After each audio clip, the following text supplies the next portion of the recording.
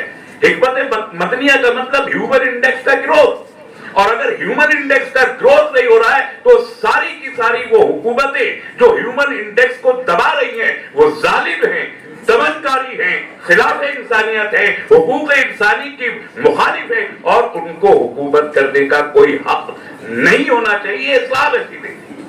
اور آپ دیکھیں اس تناظر میں یہ چھوٹے سے اسٹیٹسٹکس 1 منٹ میں آپ کے خدمت میں عرض کر رہا ہوں، اس سے اندازہ ہوگا کہ امام خمینی علیہ الرحمہ کا خدمت خلق سے تعلق کیا ہے۔ آپ اللہ جانتے ہیں پچھلے 45 سال سے، بلکہ اس سے پہلے سے، جو سینکشنز ہیں، اکنامک سینکشنز ایران کے اوپر مکمل طور پر معاشی مقاطعہ ہے، اس کے باوجود کبھی بھی خدمت خلق کو حکومت کے لیے، ثروت کے لیے، دولت کے لیے استعمال نہیں کیا کہ ہم خدمت کریں گے خلق کی، قوم کی، علاقے کی، تو ہم کو اس کے بعد اور حکومت اور ثروت ملے گی۔ امام خمینی رحمۃ اللہ علیہ نے جب بھی قوم کی خدمت کی تو خدا کو مد نظر رکھ کے کی، خدا کو مد نظر رکھتے ہوئے، رسول خدا کو مد نظر رکھتے ہوئے، ان کی نگاہ میں قرآن مجید کا یہ قول ہمیشہ رہا کہ جو رسول ہیں، جو پیغمبر اکرم ہیں، ان کی سب سے بڑی خصوصیت یہ ہے کہ وہ قوم کی تکلیف سے انہیں تکلیف ہوتی ہے۔ قوم جب پریشان ہوتی ہے تو رسول خدا پریشان ہوتے ہیں۔ اس فکر کے مطابق امام خمینی رحمۃ اللہ علیہ نے قدم اٹھایا۔ مشہور و معروف تصویر امام خمینی کی جو رائج ہے، ہاتھ میں چائے لیے ہوئے اور لوگوں کو پیش کرتے ہوئے، وہ کس زمانے کی تصویر ہے؟ عام طور پر جو بھی زیارت کرنے کے لیے جاتا ہے اس کا ہم و غم یہ ہوتا ہے کہ وہ زیادہ سے زیادہ ذری کے پاس رہے، زیادہ سے زیادہ دعا کرتا رہے، زیادہ سے زیادہ ورد کرتا رہے، زیادہ سے زیادہ قرآن پڑھتا رہے۔ لیکن امام خمینی علیہ الرحمہ کی جو روش اور جو سیرت بیان کی گئی ہے، جب اپنے احباب، انقلاب سے پہلے جب اپنے احباب کے ساتھ گرمیوں کی چھٹیوں میں جاتے تھے مشہد مقدس زیارت کے لیے، تو سب سے پہلے جو زیارت کر کے واپس لوٹتا تھا وہ امام خمینی کی ذات تھی۔ اور واپس لوٹ کے وہ کرتے کیا تھے؟ وہ آنے والے زائرین کے لیے چائے درست کرتے تھے، چائے بناتے تھے، اور تاکہ وہ زائرین جب آئے تو ان کی خدمت کی جا سکے، اس لیے کہ وہ امام رضا کے زائر ہیں۔ یہ سلسلہ جب یہاں آغاز سے امام خمینی کی فکر میں تھا کہ لوگوں کی خدمت خدا تک پہنچنے کا ذریعہ، یہ کہاں سے آئی فکر؟ یہ کسی ازم کی لی ہوئی فکر نہیں تھی، یہ کسی طرز تفکر کی لی ہوئی فکر نہیں تھی، بلکہ یہ وہی قرآنی فکر تھی جس کو ابھی راجن فرنگی نے پیش کیا کہ خفض جناح کی منزل،